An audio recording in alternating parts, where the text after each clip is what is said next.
Lowe's knows how to get you ready for holiday hosting with up to 35% off select home decor. And get up to 35% off select major appliances. Plus, members get free delivery, haul away, basic installation, parts, and a 2-year Lowe's protection plan when you spend $2,500 or more on select LG major appliances. Valid through 10/1. Member offer excludes Massachusetts, Maryland, Wisconsin, New Jersey, and Florida. Installed by independent contractors. Exclusions apply. See Lowe's.com for more details. Lowe's knows how to get you ready for holiday hosting with up to 35% off select home decor. And get up to 35% off select major appliances. Plus, members get free delivery, haul away, basic installation, parts, and a 2-year Lowe's protection plan when you spend $2,500 or more on select LG major appliances. Valid through 10/1. Member offer excludes Massachusetts, Maryland, Wisconsin, New Jersey, and Florida. Installed by independent contractors. Exclusions apply. See Lowe's.com for more details.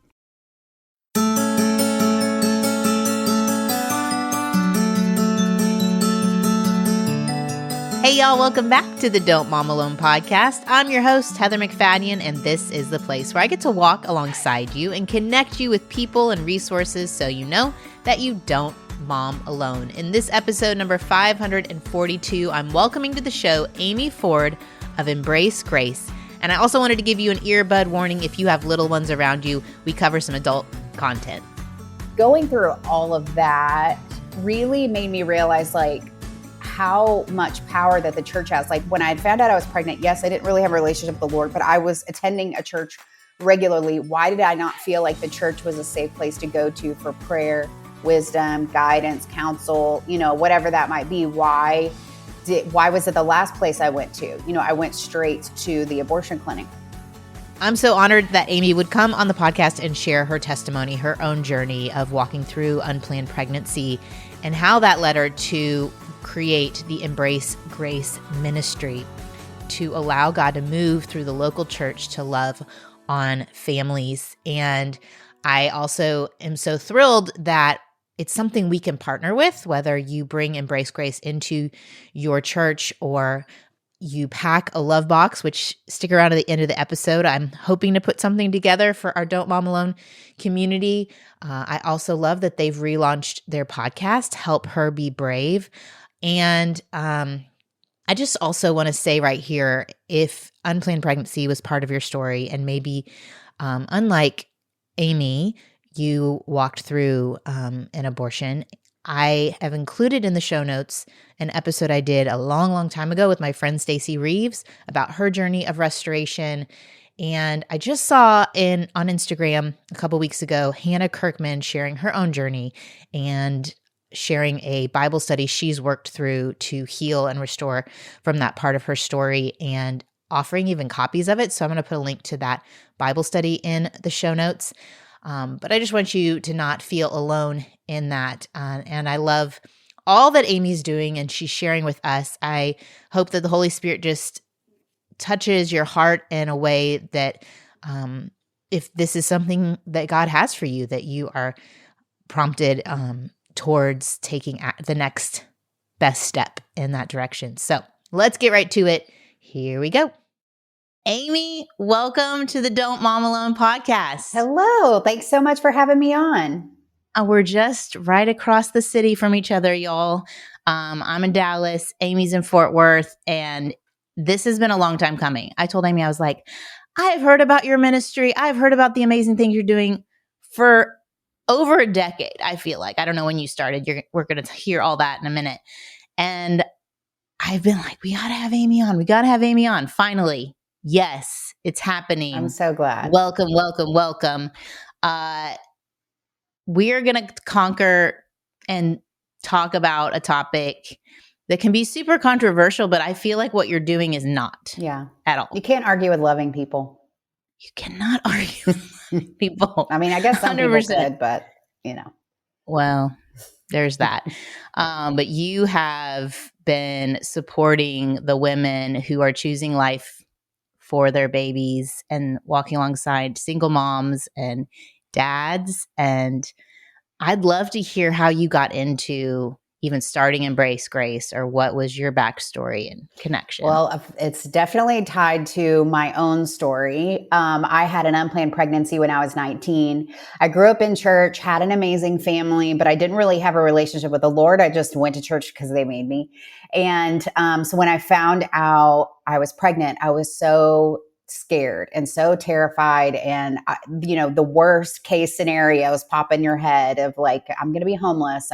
My life is over. My dreams are over. My parents are going to hate me forever. All of this stuff. And so me and the father of the baby, we had thought, you know what, we could just have an abortion, even though we knew abortion was wrong.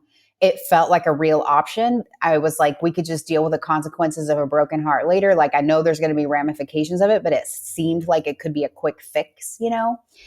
And I kind of went in robot mode of just like not feeling anything. Like, I'm just not going to feel anything. And so we went to the abortion clinic and we scheduled it. We went and we paid for it. And when I went into the room, when they were explaining to me how they were going to do it, I actually ended up hyperventilating and passing out in the abortion room. And so when I came to, one of the nurses was fanning me. She was trying to give me a drink of water. She said, "You're too emotionally distraught to make this decision today, but you can come back another day. But today you can't have an abortion." And so I went back out into the waiting room, and where the father of the baby was, my face was like swollen from crying so much. And I just looked at him and said, "We're still pregnant." And we kind of just decided in that moment, like, okay, if our life is over and if our dreams are over and if, all these worst case scenarios, we knew we had each other. We were high school sweethearts. We knew we wanted to get married someday, just not necessarily in the order that it ended up happening. But we ended up getting married when I was 16 weeks pregnant. And when we had asked the pastor that had led my husband to the Lord years before, we asked him if he would marry us. And he said, "No, I'm sorry, because you've sinned. I cannot bless this marriage." And we were like, wow, we are such horrible people. Like, we can't even be married and be blessed. And so I have so many thoughts right now. Yes. Hold on the phone. Yes. It's Just for the person listening, everyone is a sinner. Yeah. Romans. Okay. Shocker. Okay, keep going. and we're so- all sinners. Right. That's so okay. Yeah. That's all. So we found someone else that would marry us, but it would definitely felt like a scarlet letter experience. Like, it was, so much shame that we were carrying. And then we try to go back to church, but it's like the elephant in the room and people don't know whether to say congratulations or I'm sorry. So then they don't say anything. Gosh. And then you feel alone in a crowd of people. So we just stopped going, and we ended up having a son who, of course, is the most amazing kid in the entire world. Well, he's not a kid now. He's 26. And he went to Oral Roberts University, and he got his MBA. He majored in a theology type degree, and then got his MBA. And he works in the pro-life movement. He has a marketing company that serves pro-life organizations, and we tell our stories together a lot. He tells his perspective because we told him the story when he was 13, and I have 4 kids now. And so whenever we just took him to the Cheesecake Factory to tell him, because my first book was coming out, and he hadn't really done the calculation of like when our anniversary is and when his birthday is, of like, it's not 9 months in there. And so, he was a typical 13-year-old. We're like, we told him everything. We're like, how does this make you feel? I was so nervous that he was going to take it as like rejection, or, I was like, we were just dumb kids, and you weren't planned by us, but you were planned by God. And he knew that we needed you, and we love you so much, And so he was like, his response, I was like, how does this make you feel? And he was like, oh, he didn't really have much of a response, but over time, he did start to have some, the enemy started lying to him, just thoughts of just, I wasn't even supposed to be here, and all of that. And 8th grade, that's such a tender time for boys and girls. And so But one day he came into my room and he said, the youth pastor had asked him to speak on 5 minutes on how he's an overcomer. This was like about 6 months after we told him. And he came into my room and he said, Mom, I was an overcomer before I was ever even born, and that Satan had a plan to take me out, but I'm here and I want to use my story to help people. And I was like, oh my gosh, like I love that he had that moment. And so going back to Jess, when he was born, when he was 2, that pastor that wouldn't marry us actually called my husband out of the blue. And he asked for forgiveness. He said he felt like it was his worst mistake in pastoring history. He said it was a really dumb thing. And he said that God's been teaching me about what I did wrong. And he's been showing me what grace is. And my husband loves this pastor. He always has. He was like, yes, of course I forgive you. And well, when my son was 16, that pastor that wouldn't marry us, he actually is a pastor that's like in Austin, Texas now. So it's like 4 hours away from where we are. And so he had asked me to come speak at his church. And he was very open with his congregation before I had gotten there. He said, I had a religious spirit. I had a Pharisee heart. This is what I did to this family. And now they have this ministry called Embrace Grace, and he kind of just told them all. So I came, I spoke, I did my thing. And then afterwards he asked me to come back on the platform in front of everyone. And he asked, my son, Jess, who was 16, to come on the platform as well. And he was like, Amy, years ago, I asked your husband for forgiveness, but I never really asked you, will you forgive me? I was like, yes, of course. We love you so much. Like, yes, we forgive you. But then he looked at my son, Jess, in front of the whole congregation. And he said, will you forgive me for planting seeds of rejection in your heart before you were ever even born? And while you were in your mother's womb, I rejected you. Will you forgive me? And my son, 16, in front of the whole church says, I forgive you. And it was such a powerful moment in this room. Wow. Like you could feel church wounds being lifted. The fact that the pastor would humble himself in that way was, I think, healing for a lot of people that are in all, have had different situations that may have gone through. And I think it was healing for Jess as well. And so, also I didn't mention Jess now, he's married and I am a honey. I'm a grandma, and that's a very Texas grandma name, but I love it. That's a good grandma name. She's 10 months old and she's so cute.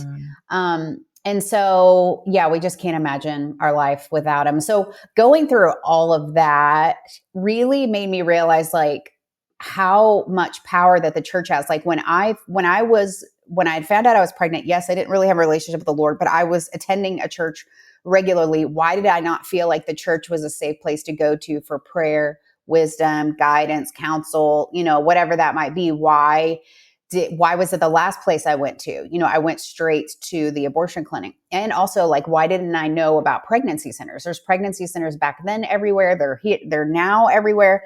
They're free. They're in our communities. And back then we didn't really have Google yet, 26 years ago. So we went straight to the phone book and went straight to the abortion clinic, not knowing that there's great resources in the community that could be helpful. And why have I gone to church my whole life and no one ever told me about that? And so how many women are in our pews? And the abortion rate is the same inside the church as it is outside. There's no difference. And it's 1 in 4 women have been impacted by an unplanned, 1 in 4 have had an abortion. And so how can we make the church a safe place to go to and run towards when you're in that situation instead of away from? So that inspired me to start Embrace Grace. We didn't start as a ministry nonprofit. It wasn't even like on my radar at all. We started a small group at our church for girls with unplanned pregnancies. And 3 girls came. One wore a coat in August in Texas because she was terrified of stepping foot into a church and like anyone seeing that she was pregnant. And they just had this like hopelessness about them. They were so scared. One was still thinking about an abortion. Her mom had just begged her to try this. Her mom didn't want her to. So her mom had begged her to try this group.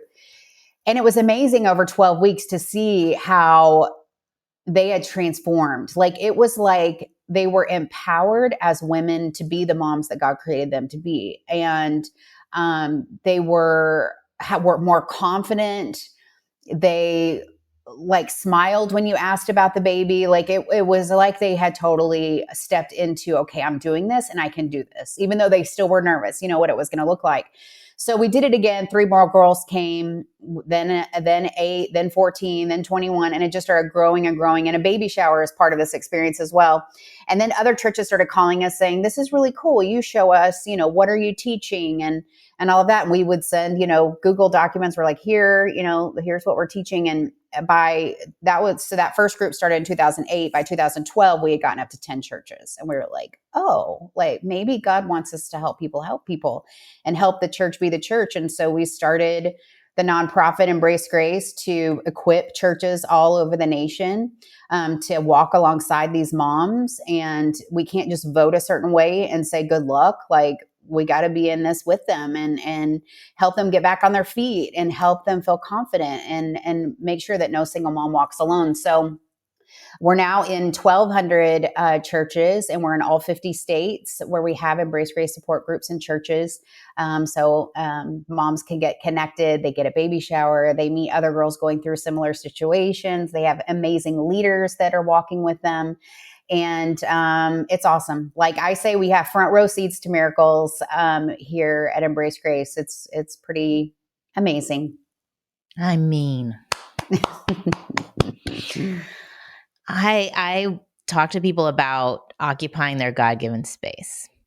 And while you didn't intentionally choose the space of an unplanned pregnancy, that's where you found yourself.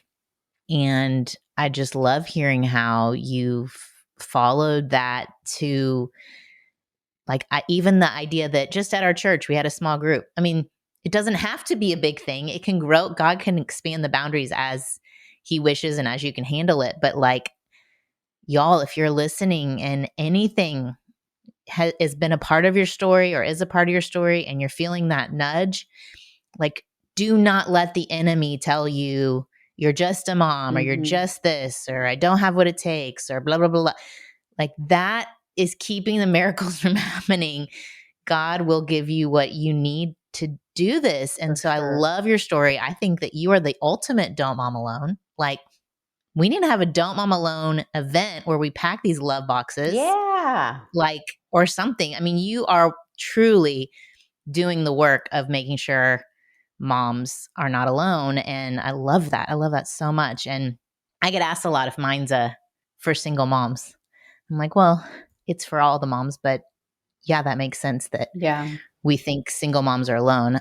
I think lots of moms can mother alone. Yes. And Hagar was the first single mom in the Bible. And she referred to God as the God who sees.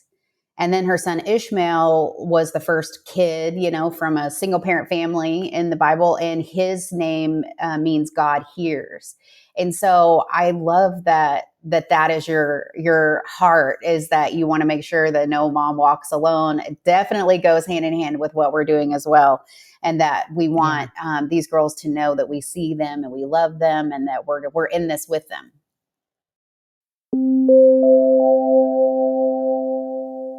This fall, Voteberg Music Academy is running its biggest music competition ever and is giving away thousands of dollars in prize money. Categories will include piano, fiddle, guitar, ukulele, and mandolin, with 2 age groups for each instrument. This is for any musician, anywhere, beginner or advanced, young or old, Voteberg Music Academy student or not. Contestants will be required to submit videos of themselves playing 2 songs of their choice, one upbeat and one slow. Judges will be scoring based on difficulty, rhythm, tone, intonation, and overall musicality. Prize money will be awarded to the top 5 finishers in each division. This is a great opportunity for instrumentalists to level up in their technical proficiency.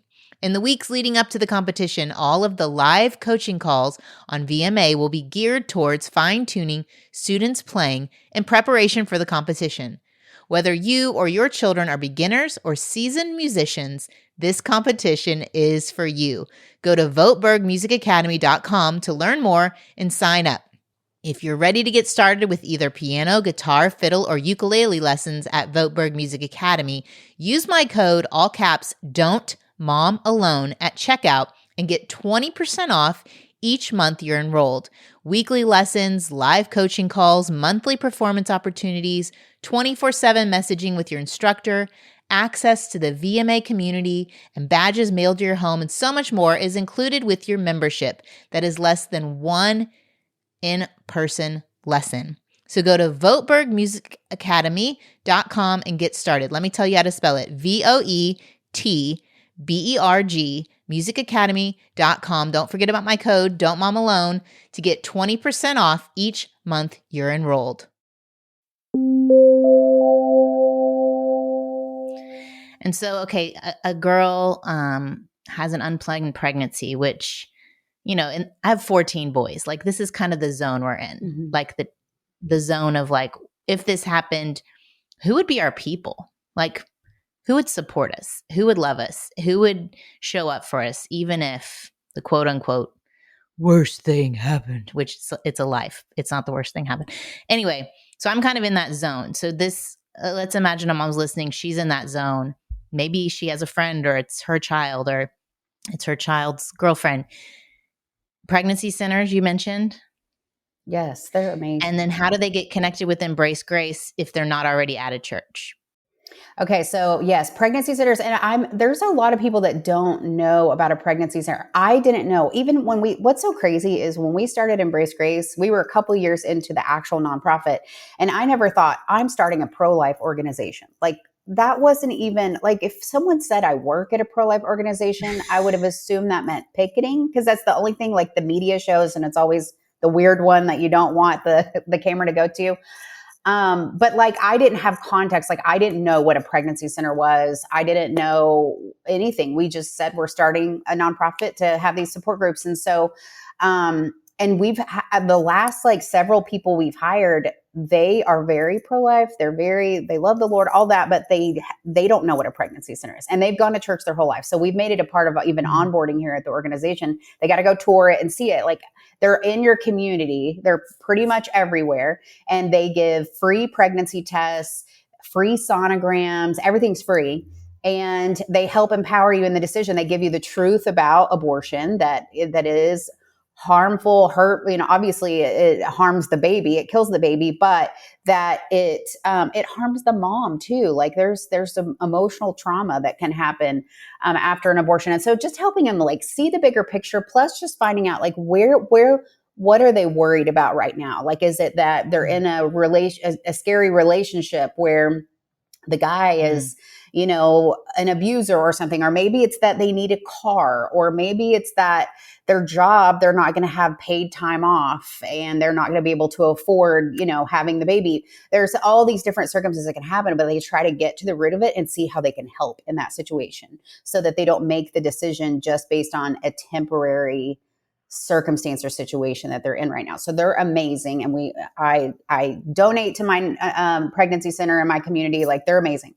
So then how we work with them is they have these love boxes that we have that are so awesome. They're just like these gifts. We used to give the pregnancy centers flyers to give to the moms that just found out they're pregnant, but it's just another piece of paper. Like, they're kind of freaking out.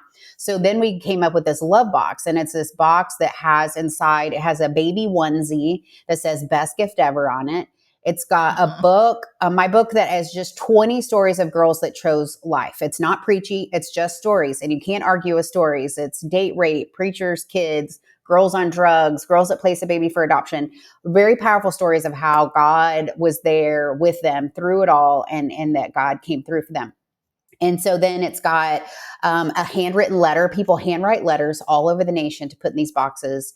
They're so cool. Sometimes we get just one at a time mailed to us. Sometimes we get huge stacks of them sent to us. But you can speak life into someone that just found out they're pregnant. We do read them all because people are weird. So we got to make sure that they're actually, encouraging.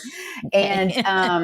And then it's got people be people. And yes. And then it's got an invitation to a local Embrace Grace group. It has the information about it. So those, like last year, we distributed 30,000 of them, and they mainly are distributed through pregnancy centers. So when that girl goes to the pregnancy center, finds out she's pregnant, the pregnancy center gives her the love box, and it has the information about Embrace Grace group. But even like with your boys that you mentioned, your teen boys, like if they ever, like in their school, if they find out there's somebody that's pregnant, and because sometimes they find out even before, the parents or anyone else, or maybe even before she goes and has an abortion. They may hear something. And so this love box is a great tool to like start the conversation. So even people you can call us and say, hey, I would love one of those love boxes. We can get them to you, and has even points to how to talk to her, how to get her connected to a local pregnancy center, or we can send it directly to the girl, either way. But we also distribute them directly from here to moms that need it. But a lot of times it's through people in school, kids in school that hear about the women that maybe just find out they're pregnant. It's not just for young people, but we have a lot of kids in school that they kind of are like, they sometimes hear before anyone else. And so it's a great time to jump in and see if they can encourage the mom, see what she's nervous about, what she's worried about, and help her through it. And also we have a big group directory on our website. So anyone can put in their zip code, and all of the local groups pop up in your area where you can get a mom connected to a group or start your own group at your church as well. I've led so many semesters and it never gets old. It's like, we really do see miracles happen. It's just so awesome to see these moms like really opening up, and they're usually really nervous to even try church at the beginning because they're like, I'm pregnant. You want me to go there? But once we can get them over that hump of thinking, and then coming in, our leaders are always really strategic in sharing their own stories, and whether they had an unplanned pregnancy story or not, we all have stories of how God has taken our messes and made a miracle out of it. And so they just share their own story, and it's like all of a sudden their walls start coming down, and they're like, oh, okay, well, if that's way worse than that lady's story is way worse than my story. And if God did that for her, then maybe God will do that for me too. And this seems like a safe place for me to open up and share. And that's when they start really, like the transformation starts happening, when they're like, their walls are down and they're ready to open and hear about this God that is their savior, and will be there with them. So great. If a mom's listening and she's like, I would love to start a group, but like, how do I get people to start showing up? You're saying that once you sign up through Embrace Grace to start, you guys will do the promotional? Yeah, or like, we help get connected to that potential leader to the local pregnancy center. Once they hear about it, they will start referring moms, like, because it's in 12-week increments. You could say, well, hey, I'm starting in March. And usually that pregnancy center knows, like, okay, there's one Embrace Grace group west, that's starting in January and ends in March. And then there's another one east that starts in March. And, sometimes it just depends on that area. But they start referring girls. And then, of course, like word of mouth within the church. And but because it's like looking within the church and then going outside of the church. I think like when we first started, the thing that pastors would say is, this is rewarding sin and condoning bad behavior. We would say, especially because of the baby shower. And so, or what if other girls get pregnant on purpose because they think the baby shower is fun, or, just like, oh my gosh. But we go through the prodigal son. And when you think about the prodigal son, he had went off and spent all his dad's money and he had nothing left. And he said he was eating the leftovers of the pigs. And he said, if I go back home, maybe I can eat the leftovers of my dad's servants. That's better than the pig leftovers. And I love that it says, and while he was a long way off, the father ran to him, and he had his servants put a robe on his back and a ring on his finger. And he said, let's have a party. Let's kill the fatted calf. He didn't say, let's get the leftovers from yesterday. Like he said, let's have a party, son. You were lost and now you're found. And a lot of these girls are a long way off, but it's God's kindness that leads us to repentance. It's love that changes people, and to experience that love when none of us deserve the blessings that God gives us, but he still lavishes us anyways. But now I don't really hear that as much. Sometimes in the smaller towns, I still hear it. But now I hear more pastors say, first, sometimes they say it's political when it's not. This is a people issue. Yes, it's politicized issue, but it's also a people issue. So trying to like talk through that. And then the other thing is, well, we don't have pregnant women in our church. When statistically, you probably do have them. Either they're not coming back because they're ashamed, or maybe they went and had an abortion. You don't know if they're not telling you. But say if it is the teeniest, tiniest church and it's all senior citizens and there's like 20 people that go there, and you don't have pregnant women in your church, to change your perspective and look at it as an outreach, and to go talk with that pregnancy center and say, hey, we want your clients to come to our church. We will welcome them. We will walk with them and make sure that they're not alone. And it sounds like you need some young people in your church and some kids, in your church. Well, and like purpose giving to the Right, elderly who are exactly. like have perspective and time Yes. So on look their at it as side. like outreach, like going Yeah. out into the community. No, I mean, rather than navel gazing as an 80-year-old, like let's be, yeah. No, I love it.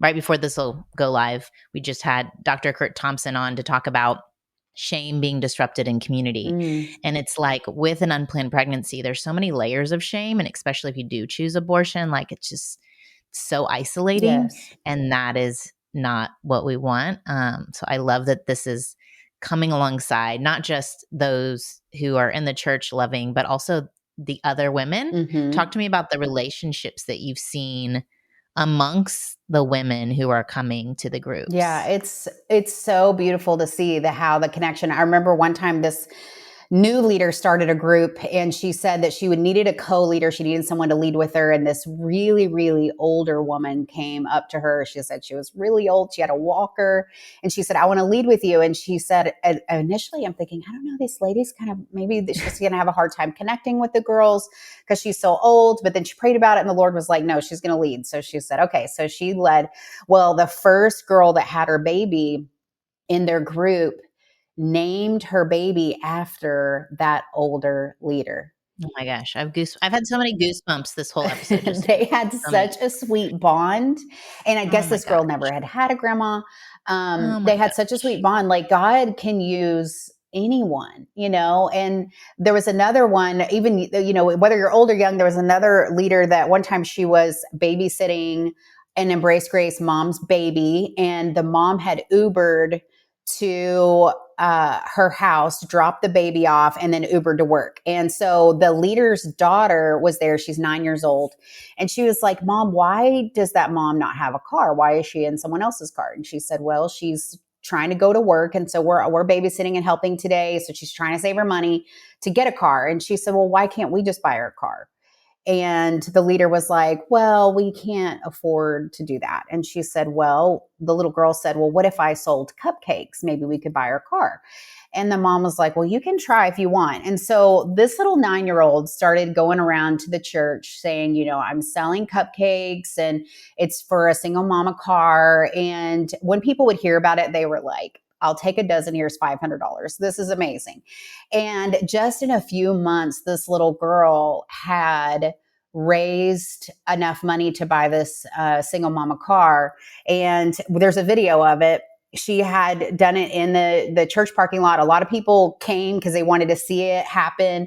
People came forward and were like, I have an auto shop. I'll do the oil changes, for the next few years. And someone said, I have a car seat. And someone said, I've got her gas cards, for gas. Like the whole church, once this little girl, this leader's daughter, like her faith was so big and inspiring that people all, grabbed onto it. And so this little 9-year-old, literally, there's a video of her handing the keys to this Ford Explorer, old Ford Explorer that ran great, gave her the keys, and blessed the single mom. And it changed that mom's life, like totally changed that mom's life, and how amazing. And then I also think about the leader, when you're a 9-year-old, it's like, I want to sell cupcakes.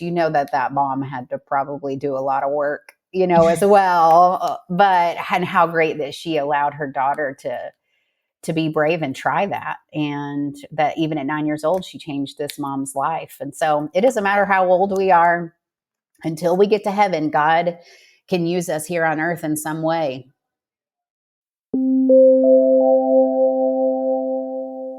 This episode is sponsored by Thrive Cosmetics. Okay, I think once we hit September 21st, we can officially say it's fall, and maybe Texas is going to cooperate.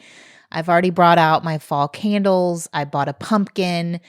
I'm thinking happy thoughts. Anyway, I don't know if you guys are someone that you even change your makeup when the season changes. Maybe a little more fall look. I don't, because I got my colors done, and so I know what makeup looks best on me. But I have a lot of friends who love to play around with makeup, and I love that Thrive Cosmetics is a go-to for any fall look.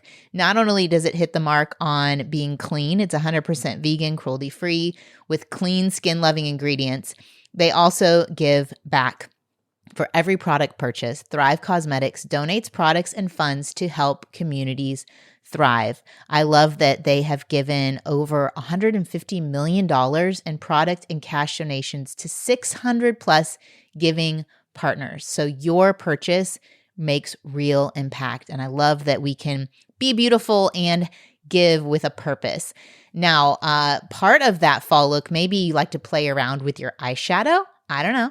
And that's why I love sharing with y'all the brilliant eye brightener that Thrive Cosmetics sells. I think it's such a great way to add a little shimmer into the inner corners of my eyelid, or maybe just give an overall kind of like smoky eye look. It's waterproof, and their eyeshadow highlighter stick is made to brighten and open your eyes and kind of give you this radiant look for any fall occasion. Like I said, I like to apply it in the inner corner of my eyes, and it's foolproof. The formula is so easy to apply and blend, and they have 32 different shades. So complete your fall look. Go to thrivecosmetics.com/DMA for an exclusive offer of 20% off your first order.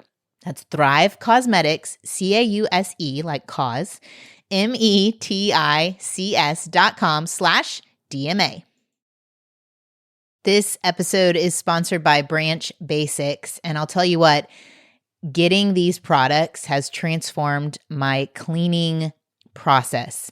I am such a big fan of having this concentrate that I add to all the different spray bottles.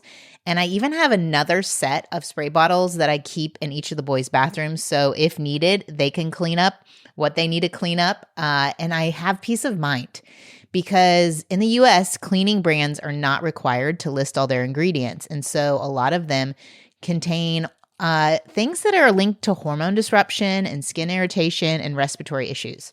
But with Branch Basics, they are redefining what it means to be transparent. They are founded by 3 moms. So they are on a mission to educate consumers about the dangers of hidden toxins. And it starts with the products we use every day. I'm telling you, I am using their spray for the kitchen every single day on my counters, because I don't even know. I don't even know how we constantly have messes, but this is my life. And they have created, these 3 moms, a plant and mineral-based concentrate that's human safe and actually does work. There's no synthetic fragrance, no dyes, and it's made safe certified.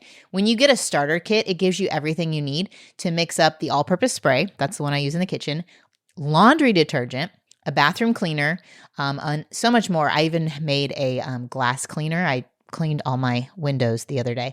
1 bottle makes 13 refills. So it's not just safe for you and your family, it's more affordable because I can make more product with that concentrate. Back to school season is hectic enough. Cleaning shouldn't add to the stress. Head to branchbasics.com to shop their ultimate starter kit and save 15% off with the code DMA at branchbasics.com. That's 15% off your new Branch Basics Ultimate Starter Kit at branchbasics.com with your promo code DMA. Make the change today, because a healthier home starts with what you clean it with.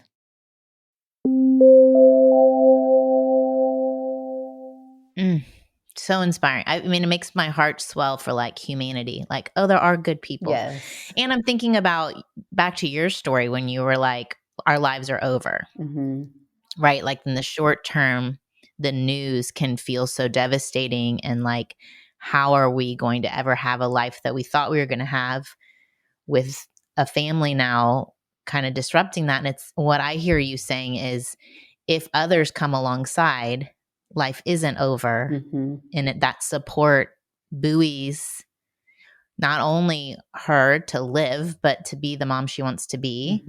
I'm curious, in that 12 weeks of curriculum, are these moms beyond like the healing part, are they gaining like mothering skills, or is that like next level? Yeah, we have Embrace Grace for when they're pregnant, and a lot of that is very healing. But also, they're all like, I mean, they are encouraging each other. They'll ask questions about breastfeeding or whatever, and it's like they're all helping each other on it.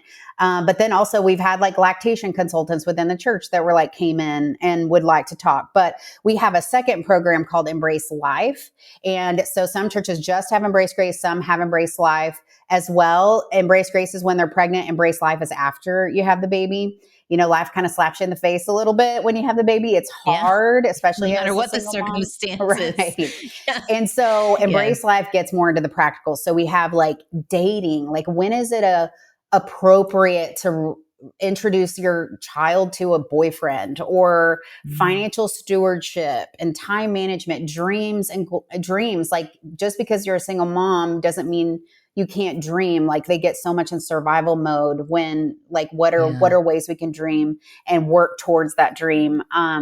Parenting, how do you make time for God whenever you're a single mom in survival mode? It's just all very practical that is helpful to them. And then we also have Embrace Legacy for dads. So young Talk to us fathers about that. in churches. Yeah. I thought that was I saw that on your website, and I think that's really awesome. I know. If we had more dads in the world, like fathering, I really think we could change the world. But I think a lot of these guys a lot of them never had a dad themselves. So they don't really know what it looks like. And so they're kind of nervous, or, or maybe it's a volatile relationship with the mom. Sometimes that complicates things too. But a lot of the Embrace Legacy programs they look a little bit different because there's not as many. So say you have 10 moms in your group or 5 moms in your group, you might have 1 or 2 guys that are there. Or that are willing to go. And so a lot of times it looks more like mentoring, just really a guy just walking with another guy. And it's kind of cool how it even becomes this, yes, we have this curriculum and it paves the way, but it really becomes custom to what that guy needs. A relationship is being built and discipleship is happening. And it's, all of these programs are not just like 12-week or programs. We want them to, like, by the end of it, be integrated in the church. Like we want them to become a part of a spiritual family, do life together with the church. Embrace Grace is just kind of that first foot in the door. But we hope that. Well, it sounds like a connector. Yes, like you're like connecting a connector them with from meeting similar the situations. pregnancy center to the church. Yes. Yeah. Yeah. And then we hope that they just plant roots there and make it a part of their family, their spiritual family. What do you hope and dream for future? Like any plans for the future? Because this is already a lot. You got a lot going on. But well, we're really excited. So we're in 1,200 groups or churches right now. And for the longest time, people were like, well, how many churches do you want to be in? And we've always said, well, there's over 300,000 churches in America, but we don't really know how many healthy churches there are because there's some weird ones out there. But then we kind of started changing the way we look at it. Like our vision statement is for every girl with an unplanned pregnancy to have a church to turn to in her local area for practical, spiritual, and emotional support. And so for every girl in the United States to have a church to turn to, so that would be in every teeny tiny town, in every large urban area with a big population, like we need to make sure we have enough churches in those areas. But so how many is that? And actually AI helped us figure it out, that for looking at a map and looking at the whole, like where we would need to be, it's 23,400 churches. So that's right now our goal. But then also, what does that look like? Say it is a tiny town, whenever you're like on a road trip and you're like going, it's like, at least especially here in Texas, it's like nothingness. And then all of a sudden you got to slow down. There's a cop sitting there. You've got a gas station, you've got a little church, and you got a little grocery store and a liquor store. And it's like, that's the town. Like you just passed through it. It was that small, but like someone lives there and someone may have an unplanned pregnancy there. So maybe a group isn't necessarily the best fit for that area. Maybe it's mentorship.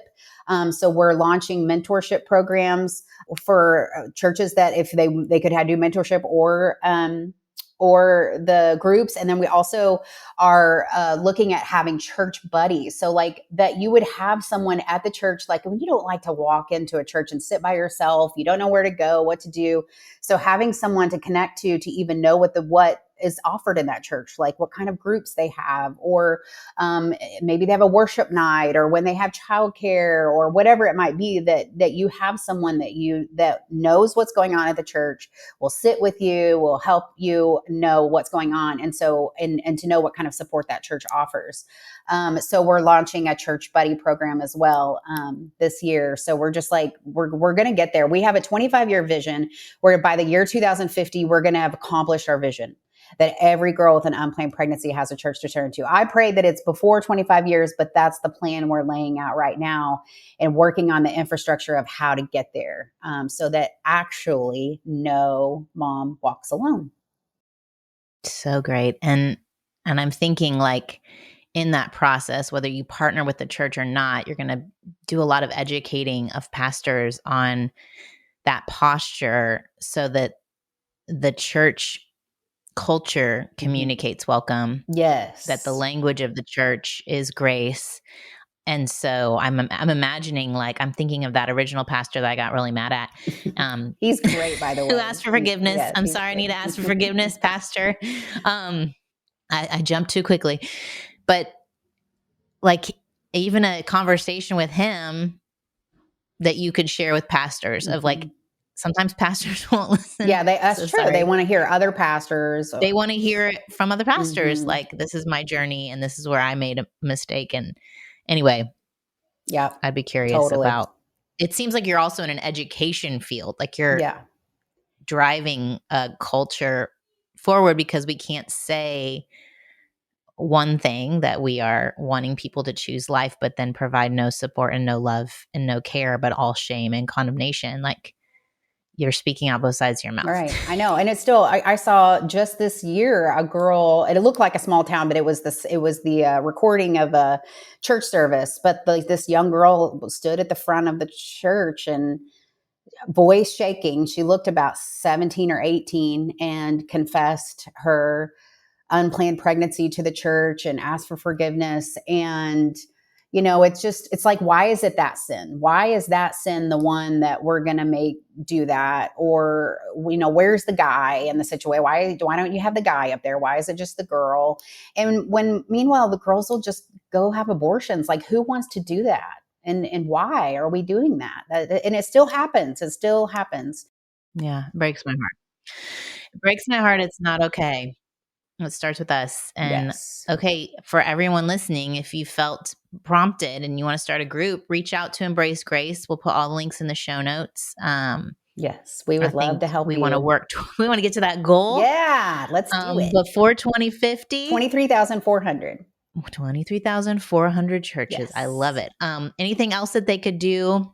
You always can write letters to go in the love boxes. If you go to embracegrace.com and click on the love box, there's the actual download link of the letter. It says Dear Brave Girl at the top. You can print them off on your printer and just in your free time, get your whole family. We have even little kids do it and they're so sweet.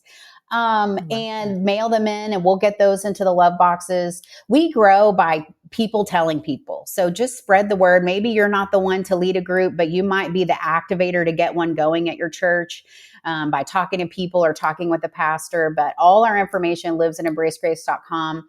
But then also if you click start a group, even if you're not sure you want to, that doesn't mean that you have to when you click that button, but just click it, fill out the info, and it gives you so much more information about what does this process look like. But it's pretty amazing. And did I see you're starting a podcast or did I make that? Yeah, we're relaunching. We took a break in 2021, so we're back. And before we were like, okay, if Roe v. Wade is overturned, what is your church ready? And now it did overturn, and so there's still a lot of churches that are not ready. Of like all these women that are pregnant and so terrified. So we're getting it relaunched. It should launch in September. It's called Help Her Be Brave. And it's just tons of ideas of how to get involved in the movement, highlighting different organizations that are doing amazing work. Because again, I had no idea there was a pro-life movement when we started. So we're trying to educate the church of like, there's great resources in your community, maternity homes for homeless pregnant women, great stories and testimonies and things like that. So definitely tune in to our podcast too. So amazing. I'm so thankful. Unplanned pregnancy was part of my story. I wouldn't be here if my parents chose to have my sister and stay married, and some rando psych intern convinced my grandparents to let them stay married. And so, Wow. And then that sister ended up adopting a little boy from another unplanned pregnancy. So Wow. I'm a big fan of what you're doing on so many levels. Thank you, thank you, thank you. And for leading the charge and guiding so many others to love others well. So thanks for joining me. Thank you for having me on. I so appreciate it. So I've been talking with my VA, Megan. She lives in the DFW area, and her church has hosted a packing love box event. So she is working with me. We're trying to figure something out. Stay tuned. I'm not great at following up on this, so hopefully she will keep me accountable, but I would love to invite those who are in the DFW area to join us, even if it's just, we decided, me and Megan and her two girls. I just feel like this is something I want to do. So stay tuned for that. But I'm going to pray over us right now. Lord, I know that you are the creator of life. And Lord, as followers of you, there is a lot of room for us to grow in how we support those who find themselves in really hard situations. I pray, Lord, that you would fill us so full of the Holy Spirit that we ooze out all of those fruit of love and joy and peace and patience and kindness and goodness and gentleness and self-control. And we would show your unmerited favor and love and grace to the world around us. Lord, if someone's listening and they are prompted in any way to take a next step, whether it's packing a love box, writing a letter to a girl who will get that box, or hosting an Embrace Grace or Embrace Legacy Bible study in their church, however they feel you are prompting them to get involved, Lord, I pray that they would take that next step, that they would be brave and help those women be brave in their next steps of choosing life. And Lord, I do pray healing over hearts and minds for those who, man, maybe their story hasn't gone the way they wanted or how they thought it would go, or maybe there's a mom grieving the choices of her child. I pray for comfort right now. I pray for healing I'm so glad, God, that even when left to our own free will, that you don't leave us stuck in shame and guilt, but that you come in and you just pour on more love, God, and you take away that shame, and you did on the cross. And I pray that we would bring all of it to you, Lord, in community and in our time with you. And I pray all these things in Jesus' name. Amen. Okay, y'all. Join me back here next week. I'm looking it up right now. Oh, we have Kathy Cunningham coming on the show. She has over 25 years of experience counseling parents, in particular in the area of adult children. And we end up talking about children who've walked through addictions, and even talked about the big phenomenon right now of estrangement. So join me back here next week for that topic. I hope and pray that you feel God's love this week. All right, bye. I hope you enjoyed this episode of the Don't Mom Alone podcast. If you're wanting to connect with more people and more resources to help remind you that you're not alone, head over to don'tmomalone.com. That's where you'll also find show notes with any links mentioned by our guests. Most importantly, I want you to know the good news, the great news that you're not alone, because God has promised to always be with you. With faith in Jesus Christ, the one who died for you and rose again, Jesus said when he left, he was going to leave a helper, a comforter, to be with us. God in us. Moms, that's superpower. So while you're washing dishes at your kitchen sink, while you're driving to and from work, while you're feeding that baby late into the night, while you're cleaning sticky floors, God promises to be just as present with you as when you're worshiping in a church pew. As it says in Zephaniah 3:17, the Lord your God is with you. He is mighty to save. He takes great delight in you. He will quiet you with his love, and he will rejoice over you with singing. Now that's good news. Have a great day.